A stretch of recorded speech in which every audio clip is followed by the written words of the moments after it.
आज का ये एपिसोड शुरू करने से पहले एक छोटी सी बात। क्या आप भी अपना पॉडकास्ट बनाने की सोच रहे हैं? तो एंकर ट्राई कीजिए। ये पॉडकास्ट बनाने का सबसे आसान तरीका है। नंबर एक, ये फ्री है। नंबर दो, इसमें कई सारे ऐसे टूल्स हैं जो आपको अपने फोन और कंप्यूटर पर रिकॉर्ड और एडिट करने की फैसिलिटी देते हैं। नंबर तीन, आप अपने पॉडकास्ट को डिस्ट्रीब्यूट भी कर सकते हैं, जिससे इसे स्पॉटिफाई और दूसरे प्लेटफॉर्म पर सुना जा सके। तो डाउनलोड कीजिए फ्री एंकर ऐप या विजिट कीजिए anchor.fm पर अपना पॉडकास्ट स्टार्ट करने के लिए। ये तो थी एक छोटी सी जानकारी, और अब शुरू करते हैं एपिसोड का सिलसिला। तो आज के एपिसोड में लीजिए सुनिए मुंशी प्रेमचंद के लिखे उपन्यास वरदान का भाग 17, कमला के नाम विरजन के पत्र, मेरी यानी समीर गोस्वामी की आवाज में। पहला। मझगांव। प्रियतम, प्रेम पत्र आया। सिर पर चढ़ाकर नेत्रों से लगाया। ऐसे पत्र तुम न लिखा करो, हृदय विदीर्ण हो जाता है। मैं लिखूं तो असंगत नहीं, यहां चित्त अति व्याकुल हो रहा है। क्या सुनती थी और क्या देखती हूं। टूटे फूटे फूस के झोपड़े, मिट्टी की दीवारें, घरों के सामने कूड़े करकट के बड़े बड़े ढेर, कीचड़ में लिपटी हुई भैंसें, दुर्बल गायें, ये सब दृश्य देखकर जी चाहता है कि कहीं चली जाऊं। मनुष्यों को देखो तो उनकी शोचनीय दशा है। हड्डियां निकली हुई हैं, वे विपत्ति की मूर्तियां और दरिद्रता के जीवित चित्र हैं। किसी के शरीर पर एक बेफटा वस्त्र नहीं है। और कैसे भाग्यहीन कि रात दिन पसीना बहाने पर भी कभी भरपेट रोटियां नहीं मिलती। हमारे घर के पिछवाड़े एक गड्ढा है। माधवी खेलती थी, पांव फिसला तो पानी में गिर पड़ी।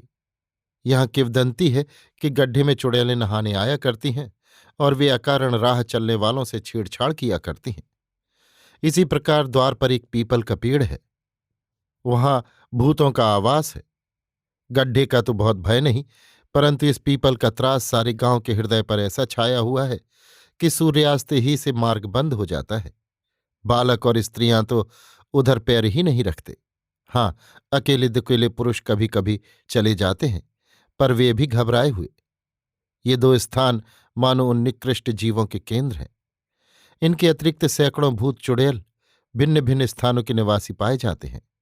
इन लोगों को चुड़ैलें दीख पड़ती हैं। लोगों ने इनके स्वभाव पहचान लिए हैं। किसी भूत के विषय में कहा जाता है कि वो सिर पर चढ़ता है तो महीनों नहीं उतरता, और कोई दो एक दिन में पूजा लेकर अलग हो जाता है।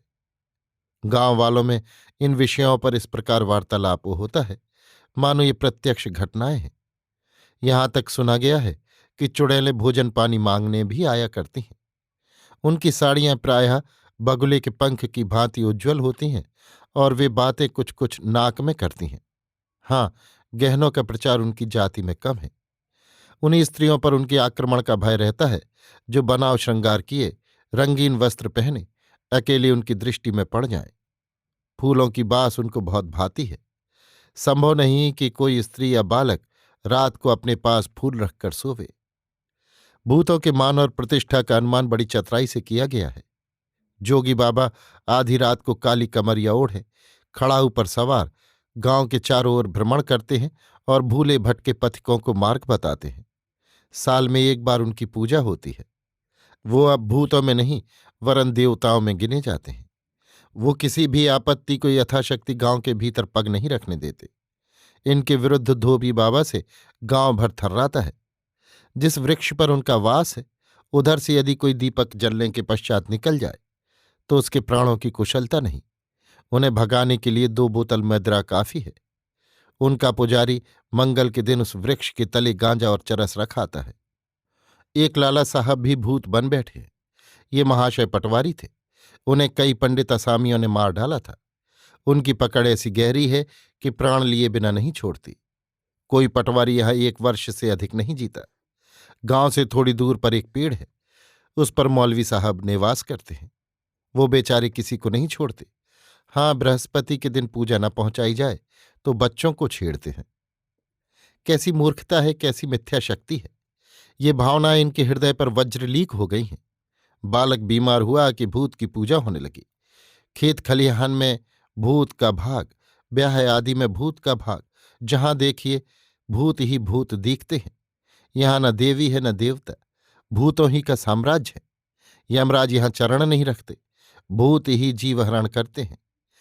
इन भावों का किस प्रकार सुधार हो? किम अधिकम। तुम्हारी विरजन। दूसरा। मझगांव। प्यारे, बहुत दिनों के पश्चात आपकी प्रेम पत्री प्राप्त हुई। क्या सचमुच पत्र लिखने का अवकाश नहीं? पत्र क्या लिखा है, मानो बेगार टाली है। तुम्हारी तो ये आदत न थी। क्या वहां जाकर कुछ और हो गए? तुम्हें यहां से गए 2 मास से भी अधिक होते हैं। इस बीच में कई छोटी बड़ी छुट्टियां पड़ी, पर तुम न आए। तुमसे कर बांधकर कहती हूं, होली की छुट्टी में अवश्य आना। यदि अब की बार तरसाया तो मुझे सदा उलाहना रहेगा। यहां आकर ऐसा प्रतीत होता है मानो किसी दूसरे संसार में आ गई हूं। रात को शयन कर रही थी कि अचानक हा हा हू का कोलाहल सुनाई दिया। चौंक कर उठ बैठी। पूछा तो ज्ञात हुआ कि लड़के घर घर से उपले और लकड़ी जमा कर रहे हैं। होली माता का यही आहार है। ये बेढंगा उपद्रव जहां पहुंच गया, ईंधन का दिवाला हो गया। किसी की शक्ति नहीं जो इस सेना को रोक सके। एक नंबरदार की मड़िया लोप हो गई। उसमें 10-12 बैल सुगमतापूर्वक बांधे जा सकते थे। होली वाले कई दिन से घात में थे, अवसर पाकर उड़ा ले गए। एक कुर्मी का झोपड़ा उड़ गया। कितने उपले बेपता हो गए। लोग अपनी लकड़ियां घरों में भर लेते हैं। लालाजी ने एक पेड़ ईंधन के लिए मोल लिया था। आज रात को वो भी होली माता के पेट में चला गया। 2-3 घरों के किवाड़ उतर गए। पटवारी साहब द्वार पर सो रहे थे। उन्हें भूमि पर ढकेल कर लोग चारपाई ले भागे। चतुर्दिक ईंधन की लूट मची हुई है। जो वस्तु एक बार होली माता के मुख में चली गई, उसे फिर लाना बड़ा भारी पाप है। पटवारी साहब ने बड़ी धमकियां दी, मैं जमाबंदी बिगाड़ दूंगा, खसरा झूठ कर दूंगा, पर कुछ प्रभाव न हुआ। यहाँ की प्रथा ही है कि इन दिनों होली वाले जो वस्तु पा जाएं, निर्विघ्न उठा ले जाएं। कौन किसकी पुकार करे। नवयुवक पुत्र अपने पिता की आंख बचाकर अपनी ही वस्तु उठवा देता है। यदि वो ऐसा न करे तो अपने समाज में अपमानित समझा जाए। खेत पक गए हैं, पर काटने में 2 सप्ताह का विलंब है। मेरे द्वार पर से मीलों का दृश्य दिखाई देता है। गेहूं और जौ के सुथरे खेतों के किनारे किनारे कुसुम के अरुण और केशर वर्ण पुष्पों की पंक्ति परम सुहावनी लगती है। तोते चतुर्दिक मंडलाया करते हैं। माधवी ने यहाँ कई सखियां बना रखी हैं। पड़ोस में एक अहीर रहता है, राधा नाम है। गत वर्ष माता पिता प्लेग के ग्रास हो गए थे। गृहस्थी का कुल भार उसी के ऊपर है। उसकी स्त्री तुलसा प्रायः हमारे यहां आती है। नख से सिख तक सुंदरता भरी हुई है। इतनी भोली है कि जी चाहता है घंटों उसकी बातें सुना करूं। माधवी ने इससे बहनापा कर रखा है। कल उसकी गुड़िया का विवाह है। तुलसी की गुड़िया है और माधवी का गुड्डा। सुनती हूं बेचारी बहुत निर्धन है, पर मैंने उसके मुख पर कभी उदासी नहीं देखी। कहती थी कि उपले बेचकर 2 रुपए जमा कर लिए हैं। 1 रुपया दायज दूंगी और 1 रुपये में बारातियों का खाना पीना होगा। गुड़ियों के वस्त्राभूषण का भार राधा के सिर है। कैसा सरल संतोषमय जीवन है। लो, अब विदा होती हूं। तुम्हारा समय निरर्थक बातों में नष्ट हुआ, क्षमा करना। तुम्हें पत्र लिखने बैठती हूं तो लेखनी ही नहीं रुकती। अभी बहु तेरी बातें लिखने को पड़ी हैं। प्रतापचंद्र से मेरी पालांगन कह देना। तुम्हारी विरजन। तीसरा। मझगांव। प्यारे, तुम्हारी प्रेम पत्रिका मिली, छाती से लगाई। वाह, चोरी और मुंहजोरी। अपने न आने का दोष मेरे सिर धरते हो। मेरे मन से कोई पूछे कि तुम्हारे दर्शन की उसे कितनी अभिलाषा है। अब ये अभिलाषा प्रतिदिन व्याकुलता के रूप में परिणत होती जाती है। कभी कभी बेसुध हो जाती हूं। मेरी ये दशा थोड़े ही दिनों से होने लगी है। जिस समय यहां से गए हो, मुझे ज्ञात न था कि वहां जाकर मेरी दलील करोगे। खैर, तुम ही सच और मैं ही झूठ। मुझे बड़ी प्रसन्नता हुई कि तुमने मेरे दोनों पत्र पसंद किए, पर प्रतापचंद्र को व्यर्थ दिखाए। वे पत्र बड़ी असावधानी से लिखे गए हैं। संभव है कि अशुद्धियां रह गई हों। मुझे विश्वास नहीं आता कि प्रताप ने उन्हें मूल्यवान समझा हो। यदि वे मेरे पत्रों का इतना आदर करते हैं कि उनके सहारे से हमारे ग्राम्य जीवन पर कोई रोचक निबंध लिख सकें, तो मैं अपने को परम भाग्यवान समझती हूँ। कल यहां देवी जी की पूजा थी। हल, चक्की, पुर, चूल्हे सब बंद थे। देवी जी की ऐसी ही आज्ञा है। उनकी आज्ञा का उल्लंघन कौन करे? हुक्का पानी बंद हो जाए। साल भर में यही एक दिन है जिसे गांव वाले भी छुट्टी का समझते हैं। अन्यथा होली दिवाली भी प्रतिदिन के आवश्यक कामों को नहीं रोक सकती। बकरा चढ़ा, हवन हुआ, सत्तू खिलाया गया। अब गांव के बच्चे बच्चे को पूर्ण विश्वास है कि प्लेग का आगमन यहां न हो सकेगा। ये सब कौतुक देखकर सोई थी। लगभग 12 बजे होंगे कि सैकड़ों मनुष्य हाथ में मशालें लिए कोलाहल मचाते निकले और सारे गांव का फेरा किया।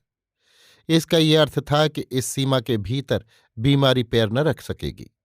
फेरे के समाप्त होने पर कई मनुष्य अन्य ग्राम की सीमा में घुस गए और थोड़े से फूल, पान, चावल, लौंग आदि पदार्थ पृथ्वी पर रख आए, अर्थात अपने ग्राम की बला दूसरे गांव के सिर डाल आए। जब ये लोग अपना कार्य समाप्त करके वहां से चलने लगे तो उस गांव वालों को सुनगुन मिल गई। सैकड़ों मनुष्य लाठियां लेकर चढ़ दौड़े। दोनों पक्ष वालों में खूब मारपीट हुई। इस समय गांव के कई मनुष्य हल्दी पी रहे हैं। आज प्रातःकाल कल की बची बचाई रस्में पूरी हुईं, जिनको यहां कढ़ाई देना कहते हैं। मेरे द्वार पर एक भट्ठा खोदा गया और उस पर एक कड़ाह दूध से भरा हुआ रखा गया। काशी नाम का एक भर है। वो शरीर में भभूत रमाए आया। गांव के आदमी टाट पर बैठे। शंख बजने लगा। कड़ाहे के चतुर्दिक माला फूल बिखेर दिए। जब कड़ाह में खूब उबाल आया तो काशी झट उठा और जय काली जी की कहकर कड़ाह में कूद पड़ा। मैं तो समझी अब ये जीवित न निकलेगा, पर 5 मिनट पश्चात काशी ने फिर छलांग मारी और कड़ाह के बाहर था। उसका बाल भी बांका न हुआ। लोगों ने उसे माला पहनाई। वे कर बांध कर पूछने लगे, महाराज, अब के वर्ष खेती की उपज कैसी होगी? पानी कैसा बरसेगा? बीमारी आएगी या नहीं? गांव के लोग कुशल से रहेंगे? गुड़ का भाव कैसा रहेगा? आदि। काशी ने इन सब प्रश्नों के उत्तर स्पष्ट पर किंचित रहस्यपूर्ण शब्दों में दिए। इसके पश्चात सभा विसर्जित हुई। सुनती हूं ऐसी क्रिया प्रतिवर्ष होती है। काशी की भविष्यवाणियां सब सत्य सिद्ध होती हैं, और कभी एकाध असत्य भी निकल जाए तो काशी उनका समाधान भी बड़ी योग्यता से कर देता है। काशी बड़ी पहुंच का आदमी है। गांव में कहीं चोरी हो, काशी उसका पता लगा देगा। जो कार्य पुलिस के भेदियों से पूरा न हो, उसे वो पूरा कर देता है। यद्यपि वो जाति का भर है, तथापि गांव में उसका बड़ा आदर है। इन सब भक्तियों का पुरस्कार वो मदिरा के अतिरिक्त और कुछ नहीं लेता। नाम निकलवाइए, पर एक बोतल उसकी भेंट कीजिए। आपका अभियोग न्यायालय में है। काशी उसके विजय का अनुष्ठान कर रहा है। बस आप उसे एक बोतल लाल जल दीजिए। होली का समय अति निकट है। 1 सप्ताह से अधिक नहीं। आह, मेरा हृदय इस समय कैसा खिल रहा है। मन में आनंदप्रद गुदगुदी हो रही है। आंखें तुम्हें देखने के लिए अकुला रही हैं। ये सप्ताह बड़ी कठिनाइयों से कटेगा, तब मैं अपने पिया के दर्शन पाऊंगी। तुम्हारी विरजन। 4। मझगांव। प्यारे, तुम पाषाण हृदय हो, कट्टर हो, स्नेहहीन हो, निर्दयी हो, अकरुण हो, झूठे हो। मैं तुम्हें और क्या गालियां दूं और क्या कोसूं? यदि तुम इस क्षण मेरे सम्मुख होते तो इस वज्र हृदयता का उत्तर देती। मैं कह रही हूं तुम दगाबाज हो। मेरा क्या कर लोगे? नहीं आते तो मत आओ। मेरे प्राण लेना चाहते हो, ले लो। रुलाने की इच्छा है, रुलाओ। पर मैं क्यों रोऊं? मेरी बला रोवे। जब आपको इतना ध्यान नहीं कि 2 घंटे की यात्रा है, तनिक उसकी सुधि लेता जाऊं, तो मुझे क्या पड़ी है कि रोऊं और प्राण खोऊं? ऐसा क्रोध आ रहा है कि पत्र फाड़कर फेंक दूं और फिर तुमसे बात न करूं। हह, तुमने मेरी सारी अभिलाषाएं कैसी धूल में मिलाई हैं। होली होली, किसी के मुख से ये शब्द निकला और मेरे हृदय में गुदगुदी होने लगी। पर शोक। होली बीत गई और मैं निराश रह गई। पहले ये शब्द सुनकर आनंद होता था, अब दुख होता है। अपना अपना भाग्य है। गांव के भूखे नंगे लंगोटी में फाग खेलें, आनंद मनावे, रंग उड़ावें, और मैं अभाग्नि अपनी चारपाई पर सफेद साड़ी पहने पड़ी रहूं। शपथ ले लो जो उस पर एक लाल धब्बा भी पड़ा हो। शपथ ले लो जो मैंने अबीर और गुलाल हाथ से छुई भी हो। मेरी इत्र में बसी हुई अबीर, केवड़े में घोली गुलाल, रचकर बनाए हुए पान, सब तुम्हारी आकृपा का रोना रो रहे हैं। माधवी ने जब बहुत हठ की तो मैंने एक लाल टीका लगवा लिया। पर आज से इन दोषारोपणों का अंत होता है। यदि फिर कोई शब्द दोषारोपण का मुख से निकला तो जबान काट लूंगी। परसों सायंकाल ही से गांव में चहल पहल मचने लगी। नवयुवकों का एक दल हाथ में डफ लिए अश्लील शब्द बकते द्वार द्वार फेरी लगाने लगा। मुझे ज्ञात न था कि आज यहां इतनी गालियां खानी पड़ेंगी। लज्जाहीन शब्द उनके मुख से इस प्रकार बेधड़क निकलते थे जैसे फूल झड़ते हों। लज्जा और संकोच का नाम न था। पिता पुत्र के सम्मुख और पुत्र पिता के सम्मुख गालियां बक रहे थे। पिता ललकार कर पुत्र वधू से कहता है, आज होली है। वधू घर में सिर नीचा किए हुए सुनती है और मुस्कुरा देती है। हमारे पटवारी साहब तो एक ही महात्मा निकले। आप मदिरा में मस्त, एक मैली सी टोपी सिर पर रखे इस दल के नायक थे। उनकी बहू बेटियां उनकी अश्लीलता के वेग से न बच सकीं। गालियां खाओ और हंसो। यदि बदन पर तनिक भी मैल आए तो लोग समझेंगे कि इसका मुहर्रम का जन्म है। भली प्रथा है। लगभग 3 बजे रात्रि के झुंड होली माता के पास पहुंचा। लड़के अग्नि क्रीड़ादि में तत्पर थे। मैं भी कई स्त्रियों के साथ गई। वहां स्त्रियां एक और होलियां गा रही थीं। निदान होली में आग लगाने का समय आया। अग्नि लगते ही ज्वाला भड़की और सारा आकाश स्वर्णवर्ण हो गया। दूर दूर तक के पेड़ पत्ते प्रकाशित हो गए। अब इस अग्नि राशि के चारों ओर लोग होली माता की जय चिल्ला चिल्लाकर दौड़ने लगे। सबके हाथों में गेहूं और जौ की बालियां थीं, जिसको वे इस अग्नि में फेंकते जाते थे। जब ज्वाला बहुत उत्तेजित हुई तो लोग एक किनारे खड़े होकर कबीर कहने लगे। 6 घंटे तक यही दशा रही। लकड़ी के कुंदों से चटाक पटाक के शब्द निकल रहे थे। पशुगण अपने अपने खूंटों पर मारे भय के चिल्ला रहे थे। तुलसा ने मुझसे कहा, अब की होली की ज्वाला टेढ़ी जा रही है, कुशल नहीं। जब ज्वाला सीधी जाती है गांव में साल भर आनंद की बधाई बजती है, परंतु ज्वाला का टेढ़ी होना अशुभ है। निदान लपट कम होने लगी। आज की प्रखरता मंद हुई। तब कुछ लोग होली के निकट आकर ध्यानपूर्वक देखने लगे, जैसे कोई वस्तु ढूंढ रहे हो। तुलसा ने बतलाया कि जब वसंत के दिन होली की नींव पड़ती है तो पहले एक एरंड गाड़ देते हैं। उसी पर लकड़ी और उपलों का ढेर लगाया जाता है। इस समय लोग उस एरंड के पौधे को ढूंढ रहे हैं। उस मनुष्य की गणना वीरों में होती है जो सबसे पहले उस पौधे पर ऐसा लक्ष्य करे कि वो टूट कर दूर जा गिरे। प्रथम पटवारी साहब पैतरे बदलते आए, पर 10 गज की दूरी से झांक कर चल दिए। तब राधा हाथ में एक छोटा सा सोंटा लिए साहस और दृढ़तापूर्वक आगे बढ़ा और आग में घुसकर वो भरपूर हाथ लगाया कि पौधा अलग जा गिरा। लोग उन टुकड़ों को लूटने लगे। माथे पर उसका टीका लगाते हैं और उसे शुभ समझते हैं। यहां से अवकाश पाकर ये पुरुष मंडली देवी जी के चबूतरे की ओर बढ़ी। पर ये न समझना यहां देवी जी की प्रतिष्ठा की गई होगी। आज वे भी गालियां सुनना पसंद करती हैं। छोटे बड़े सब उन्हें अश्लील गालियां सुना रहे थे। अभी थोड़े दिन हुए उन्हीं देवी जी की पूजा हुई थी। सच तो ये है कि गांव में आजकल ईश्वर को गाली देना भी क्षम्य है। माता बहनों की तो कोई गणना नहीं। प्रभात होते ही लाला ने महाराज से कहा, आज कोई 2 सेर भंग पिसवा लो। 2 प्रकार की अलग अलग बनवा लो, सलोनी और मीठी। महाराज निकले और कई मनुष्यों को पकड़ लाए। भांग पीसी जाने लगी। बहुत से कुल्हड़ मंगाकर क्रमपूर्वक रखे गए। 2 घड़ों में दोनों प्रकार की भांग रखी गई। फिर क्या था, 3-4 घंटों तक पियक्कड़ों का तांता लगा रहा। लोग खूब बखान करते और गर्दन हिला हिलाकर महाराज की कुशलता की प्रशंसा करते। जहां किसी ने बखान किया कि महाराज ने दूसरा कुल्हड़ भरा और बोले, ये सलोनी है, इसका भी स्वाद चख लो, अजी पी भी लो। क्या दिन दिन होली आएगी कि सब दिन हमारे हाथ की बूटी मिलेगी?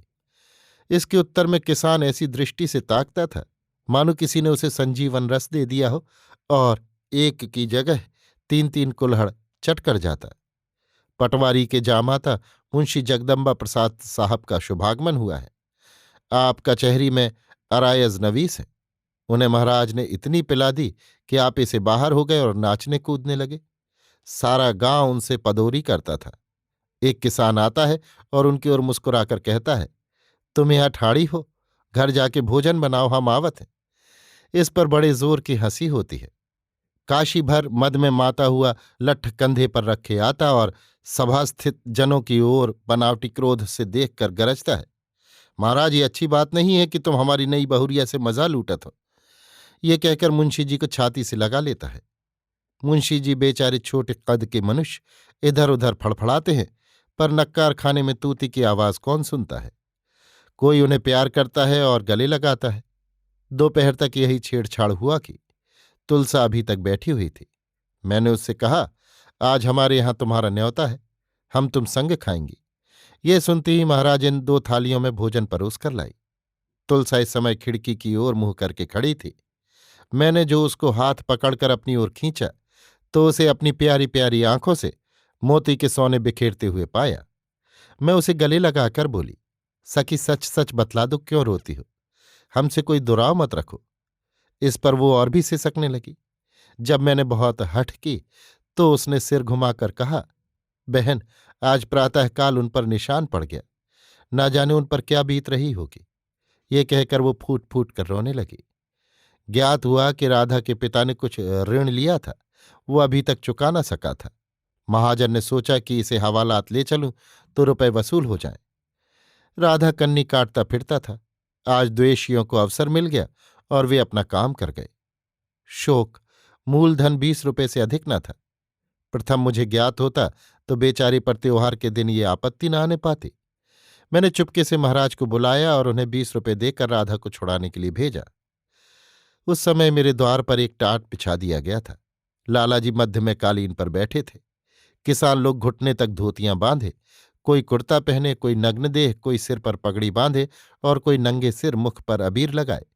जो उनके काले वर्ण पर विशेष छटा दिखा रही थी, आने लगे। जो आता लालाजी के पैरों पर थोड़ी सी अबीर रख देता। लालाजी भी अपनी तश्तरी में से थोड़ी सी अबीर निकालकर उसके माथे पर लगा देते और मुस्कुराकर कोई दिल लगी की बात कह देते थे। वो निहाल हो जाता, सादर प्रणाम करता और ऐसा प्रसन्न होकर आ बैठता मानो किसी रंक ने रत्न राशि पाई है। मुझे स्वप्न में भी ध्यान न था कि लालाजी इन उजड्ड देहातियों के साथ बैठकर ऐसे आनंद से वार्तालाप कर सकते हैं। इसी बीच में काशी भर आया। उसके हाथ में एक छोटी सी कटोरी थी। वो उसमें अबीर लिए हुए था। उसने अन्य लोगों की भांति लालाजी के चरणों पर अबीर नहीं रखी, किंतु बड़ी धृष्टता से मुट्ठी भर लेकर उनके मुख पर भली भांति मल दी। मैं तो डरी कहीं लालाजी रुष्ट न हो जाएं, पर वो बहुत प्रसन्न हुए और स्वयं उन्होंने भी एक टीका लगाने के स्थान पर दोनों हाथों से उसके मुख पर अबीर मली। उसके साथ ही उसकी ओर इस दृष्टि से देखते थे कि निस्संदेह तू वीर है और इस योग्य है कि हमारा नायक बने। इसी प्रकार एक एक करके 200-250 मनुष्य एकत्र हुए। अचानक उन्होंने कहा, आज कहीं राधा नहीं देख पड़ता, क्या बात है? कोई उसके घर जाके देखे तो। मुंशी जगदम्बा प्रसाद अपनी योग्यता प्रकाशित करने का अच्छा अवसर देकर बोल उठे, हुजूर, वो दफा 13 नंबर अलिफेक्ट गंगा में गिरफ्तार हो गया। रामदीन पांडे ने वारंट जारी करा दिया। हरी इच्छा से रामदीन पांडे भी वहां बैठे हुए थे। लाला ने उनकी ओर परम तिरस्कारपूर्ण दृष्टि से देखा और कहा, क्यों पांडे जी, इस दीन को बंदी गृह में बंद करने से तुम्हारा घर भर जाएगा? यही मनुष्यता और शिष्टता अब रह गई है? तुम्हें तनिक भी दया न आई कि आज होली के दिन उसे स्त्री और बच्चों से अलग किया? मैं तो सत्य कहता हूं कि यदि मैं राधा होता तो बंदी गृह से लौटकर मेरा प्रथम उद्योग यही होता कि जिसने मुझे ये दिन दिखाया है उसे मैं भी कुछ दिनों हल्दी पिलवा दूं। तुम्हें लाज नहीं आती कि इतने बड़े महाजन होकर तुमने 20 रुपए के लिए एक दीन मनुष्य को इस प्रकार कष्ट में डाला? डूब मरना था ऐसे लोभ पर। लालाजी को वस्तुतः क्रोध आ गया था। रामदीन ऐसा लज्जित हुआ कि सब सिट्टी पिट्टी भूल गई। मुख से बात न निकली। चुपके से न्यायालय की ओर चला। सब के सब कृषक उसकी ओर क्रोधपूर्ण दृष्टि से देख रहे थे। यदि लालाजी का भय न होता तो पांडे जी की हड्डी पसली वहीं चूर हो जाती। इसके पश्चात लोगों ने गाना प्रारंभ किया। मद में तो सब के सब माते ही थे। इस पर लालाजी के इस भ्रातृभाव के सम्मान से उनके मन और भी उत्साहित हो गए। खूब जी तोड़कर गाए। डफें तो इतनी जोर से बजती थीं कि अब फटीं और अब फटीं। जगदम्बा प्रसाद ने दोहरा नशा चढ़ाया था। कुछ तो उनके मन में स्वतः उमंग उत्पन्न हुई, कुछ दूसरों ने उत्तेजना दी। आप मध्य सभा में खड़े होकर नाचने लगे। विश्वास मानो नाचने लगे। मैंने अचकन टोपी धोती और मूंछों वाले पुरुष को नाचते न देखा था। आध घंटे तक वे बंदरों की भांति उछलते कूदते रहे। निदान मद ने उन्हें पृथ्वी पर लिटा दिया। तत्पश्चात एक और अहीर उठा। एक अहीर इनकी स्त्री मंडली से निकली और दोनों चौक में जाकर नाचने लगे। दोनों नवयुवक और फुर्तीले थे। उनकी कमर और पीठ की लचक विलक्षण थी। उनके हाव भाव, कमर का लचकना, रोम रोम का फड़कना, गर्दन का मोड़, अंगों का मरोड़ देखकर विस्मय होता था। बहुत अभ्यास और परिश्रम का कार्य है। अभी यह नाच हो ही रहा था कि सामने बहुत से मनुष्य लंबी लंबी लाठियां कंधों पर रखे आते दिखाई दिए। उनके संग डफ भी था। कई मनुष्य हाथों में झांझ और मंजीरे लिए हुए थे। वे गाते बजाते आए और हमारे द्वार पर रुके। अकस्मात 3-4 मनुष्यों ने मिलकर ऐसे आकाश भेदी शब्दों में अरर कबीर की ध्वनि लगाई कि घर कांप उठा। लालाजी निकले। ये लोग उसी गांव के थे जहां निकासी के दिन लाठियां चली थीं। लालाजी को देखते ही कई पुरुषों ने उनके मुख पर अबीर मला। लालाजी ने भी प्रत्युत्तर दिया। फिर लोग फर्श पर बैठे। इलायची और पान से उनका सम्मान किया गया। फिर गाना हुआ। इस गांव वालों ने भी अबीरें मली और मलवाईं। जब ये लोग विदा होने लगे तो ये होली गाई। सदा आनंद रहे एही द्वारे मोहन खेले होरी। कितना सुहावना गीत है। मुझे तो इसमें रस और भाव कूट कूट कर भरा हुआ प्रतीत होता है। होली का भाव कैसे साधारण और संक्षिप्त शब्दों में प्रकट कर दिया गया है। मैं बारंबार ये प्यारा गीत गाती हूं और आनंद लूटती हूं। होली का त्योहार परस्पर प्रेम और मेल बढ़ाने के लिए है। संभव न था कि वे ही लोग जिनसे कुछ दिन पहले लाठियां चली थीं इस गांव में इस प्रकार बेधड़क चले आते। पर यह होली का दिन है। आज किसी को किसी से द्वेष नहीं है। आज प्रेम और आनंद का स्वराज्य है। आज के दिन यदि दुखी हो तो परदेशी बालम की अबला, रोवे तो युवती विधवा। इसके अतिरिक्त और सब के लिए आनंद की बधाई है। संध्या समय गांव की सब स्त्रियां हमारे यहां होली खेलने आईं। माताजी ने उन्हें बड़े आदर से बिठाया, रंग खेला, पान बांटा। मैं मारे भय के बाहर न निकली। इस प्रकार छुट्टी मिली। अब मुझे ध्यान आया कि माधवी दोपहर से गायब है। मैंने सोचा था स्यात गांव में होली खेलने गई हो, परंतु इन स्त्रियों के संग वो न थी। तुलसा अभी तक चुपचाप खिड़की की ओर मुंह किए बैठी थी। दीपक में बत्ती पड़ रही थी कि वो अकस्मात उठी, मेरे चरणों पर गिर पड़ी और फूट फूट कर रोने लगी। मैंने खिड़की की ओर झांका तो देखती हूं कि आगे आगे महाराज, उनके पीछे राधा और सबसे पीछे रामदीन पांडे चले आ रहे हैं। गांव के बहुत से आदमी उनके संग हैं। राधा का बदन कुम्हलाया हुआ है। लालाजी ने ज्यों ही सुना कि राधा आ गया, चट बाहर निकल आए और बड़े स्नेह से उनको कंठ से लगा लिया, जैसे कोई अपने पुत्र को गले लगाता है। राधा चिल्ला चिल्ला कर रोने लगा। तुलसा से भी न रहा गया। वो सीढ़ियों से उतरी और लालाजी के चरणों पर गिर पड़ी। लालाजी ने उसे भी बड़े प्रेम से उठाया। मेरी आंखों में भी उस समय आंसू न रुक सके। गांव के बहुत से मनुष्य रो रहे थे। बड़ा करुणापूर्ण दृश्य था। लालाजी के नेत्रों में मैंने कभी आंसू न देखे थे। वे इस समय देखे। रामदीन पांडे मस्तक झुकाए ऐसा खड़ा था मानो गोहत्या की हो।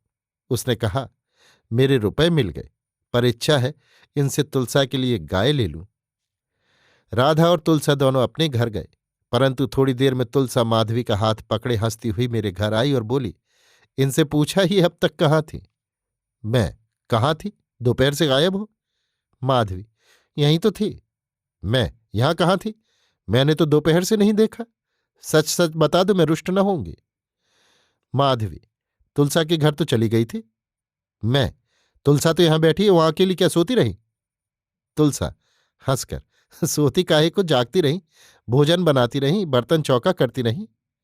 माधवी, हाँ, बर्तन चौका करती रही। कोई तुम्हारा नौकर लगा हुआ है ना?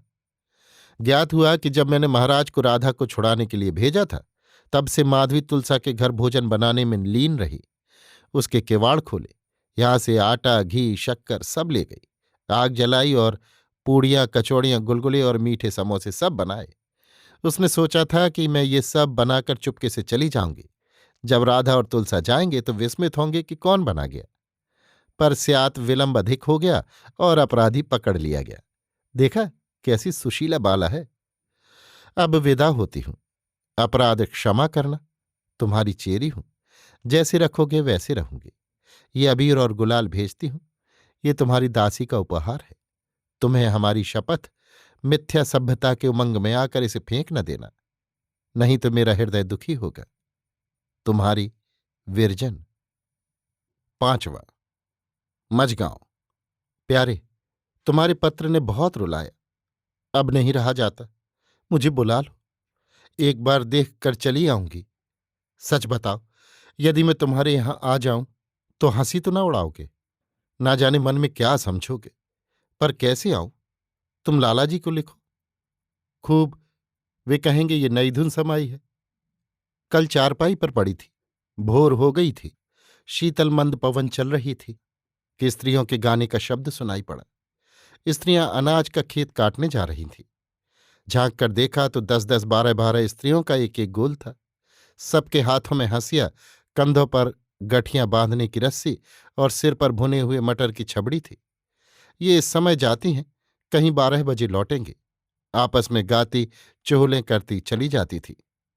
दोपहर तक बड़ी कुशलता रही। अचानक आकाश मेघाच्छन्न हो गया। आंधी आ गई और ओले गिरने लगे। मैंने इतने बड़े ओले गिरते न देखे थे।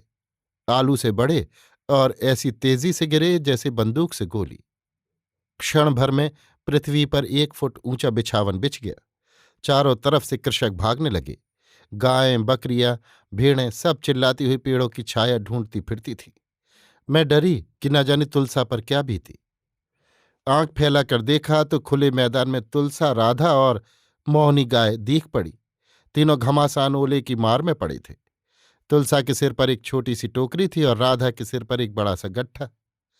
मेरे नेत्रों में आंसू भर आए कि न जाने इन बेचारों की क्या गति होगी।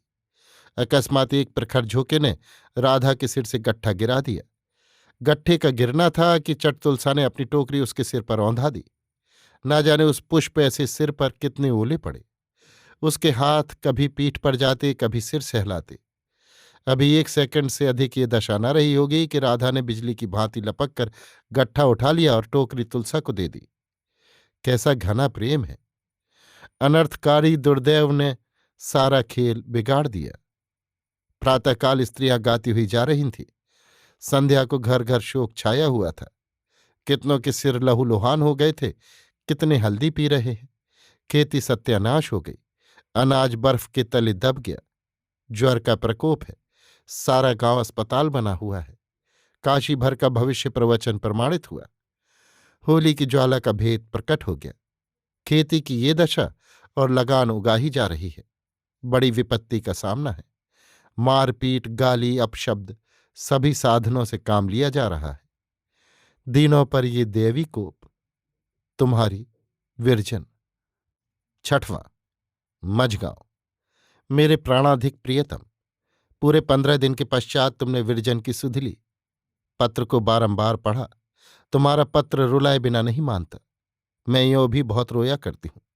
तुमको किन किन बातों की सुधि दिलाऊं। मेरा हृदय ऐसा निर्बल है कि जब कभी इन बातों की ओर ध्यान जाता है तो विचित्र दशा हो जाती है। गर्मी सी लगती है। एक बड़ी व्यग्र करने वाली, बड़ी स्वादिष्ट, बहुत रुलाने वाली, बहुत दुराशापूर्ण वेदना उत्पन्न होती है। जानती हूं कि तुम नहीं आ रहे हो और नहीं आओगे, पर बार बार द्वार पर जाकर खड़ी हो जाती हूं कि आ तो नहीं गए। कल सायंकाल यहां एक बड़ा चित्ताकर्षक प्रहसन देखने में आया। ये धोबियों का नाच था। 15-20 मनुष्यों का एक समुदाय था। उसमें एक नवयुवक श्वेत पेशबाज पहने, कमर में असंख्य घंटियां बांधे, पांव में घुंघरू पहने, सिर पर लाल टोपी रखे नाच रहा था। जब पुरुष नाचता था तो मृदंग बजने लगती थी। ज्ञात हुआ कि ये लोग होली का पुरस्कार मांगने आए हैं। ये जाति पुरस्कार खूब लेती है। आपके यहाँ कोई कामकाज पड़े, उन्हें पुरस्कार दीजिए, और उनके यहाँ कोई कामकाज पड़े तो भी उन्हें पारितोषिक मिलना चाहिए। ये लोग नाचते समय गीत नहीं गाते। इनका गाना इनकी कविता है। पेशबाज वाला पुरुष मृदंग पर हाथ रखकर एक विरहा कहता है।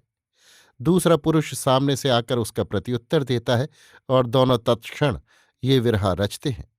इस जाति में कवित्व शक्ति अत्यधिक है। इन विरहों को ध्यान से सुनो तो उनमें बहुधा उत्तम कवित्व भाव प्रकट किए जाते हैं। पेशबाज वाले पुरुष ने प्रथम जो विरहा कहा था उसका ये अर्थ था कि ए धोबी के बच्चों, तुम किसके द्वार पर आकर खड़े हो। दूसरे ने उत्तर दिया, अब न अकबर शाह है न राजा भोज, अब जो है हमारे मालिक हैं, उन्हीं से मांगो। तीसरी विरह का अर्थ ये है कि याचकों की प्रतिष्ठा कम होती है, अतएव कुछ मत मांगो, गा बजाकर चले चलो। देने वाला बिना मांगे ही देगा। घंटे भर से ये लोग विरहे कहते रहे। तुम्हें प्रतीत न होगी, उनके मुख से विरहे इस प्रकार बेधड़क निकलते थे कि आश्चर्य होता था। स्यात इतनी सुगमता से वे बातें भी न कर सकते हों। ये जाति बड़ी पियक्कड़ है, मदरा पानी की भांति पीती है।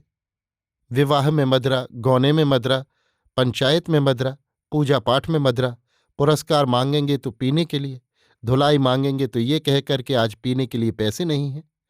विदा होते समय बेचू धोबी ने जो विरहा कहा था वो काव्यालंकार से भरा हुआ है।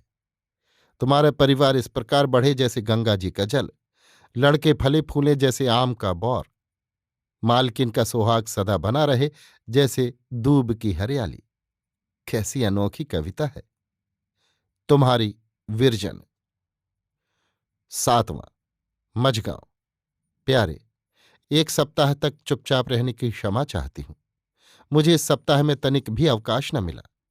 माधवी बीमार हो गई थी।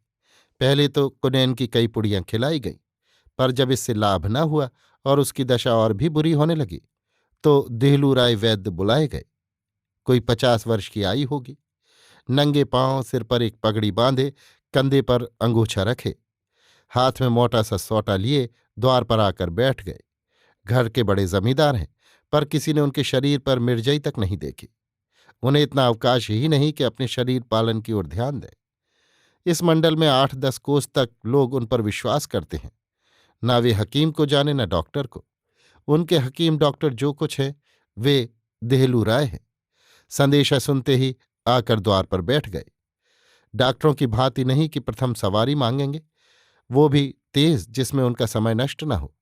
आपके घर आकर ऐसे बैठे रहेंगे मानो गूंगे का गुड़ खा गए हैं। रोगी को देखने जाएंगे तो इस प्रकार भागेंगे मानो कमरे की वायु में विष भरा हुआ है। रोग परिचय और औषध का उपचार केवल 2 मिनट में समाप्त। देहलू राय डॉक्टर नहीं है, पर जितने मनुष्यों को उनसे लाभ पहुंचता है उनकी संख्या का अनुमान करना कठिन है। वो सहानुभूति की मूर्ति हैं। उन्हें देखते ही रोगी का आधा रोग दूर हो जाता है। उनकी औषधियां ऐसी सुगम और साधारण होती हैं कि बिना पैसा कौड़ी मनो बटोर लाइए। 3 ही दिन में माधवी चलने फिरने लगी। वस्तुतः उस वैद्य की औषधि में चमत्कार है। यहां इन दिनों मुगलिये ऊधम मचा रहे हैं। ये लोग जाड़े में कपड़े उधार दे देते हैं और चैत में दाम वसूल करते हैं। उस समय कोई बहाना नहीं सुनते। गाली गलौच मारपीट सभी बातों पर उतर आते हैं। 2-3 मनुष्यों को बहुत मारा। राधा ने भी कुछ कपड़े लिए थे। उसके द्वार पर जाकर सब के सब गालियां देने लगे। तुलसा ने भीतर से किवाड़ बंद कर दिए। जब इस प्रकार बस न चला तो एक मोहनी गाय को खूंटे से खोलकर खींचते हुए ले चला। इतने में राधा दूर से आता दिखाई दिया। आते ही आते उसने लाठी का वो हाथ मारा कि एक मुगलिये की कलाई लटक पड़ी। तब तो मुगलिये कुपित हुए, पैतरे बदलने लगे। राधा भी जान पर खेल गया और तीनों दुष्टों को बेकाम कर दिया। इतने में काशी भर ने आकर एक मुगलिये की खबर ली। देहलू राय को मुगलियों से चिढ़ है। स्वाभिमान कहते हैं कि मैंने इनके इतने रुपए डुबा दिए, इतनों को पिटवा दिया कि जिसका हिसाब नहीं। ये कोलाहल सुनते ही वे भी पहुंच गए। फिर तो सैकड़ों मनुष्य लाठियां ले लेकर दौड़ पड़े। उन्होंने मुगलियों की भली भांति सेवा की। आशा है कि इधर आने का अब उन्हें साहस न होगा। अब तो मई का मास भी बीत गया।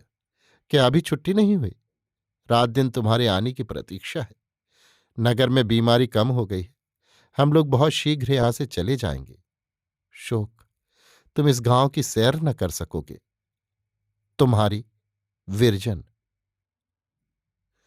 अभी आप सुन रहे थे मुंशी प्रेमचंद के लिखे उपन्यास वरदान का भाग 17 कमला के नाम विरजन के पत्र, मेरी यानी समीर गोस्वामी की आवाज में।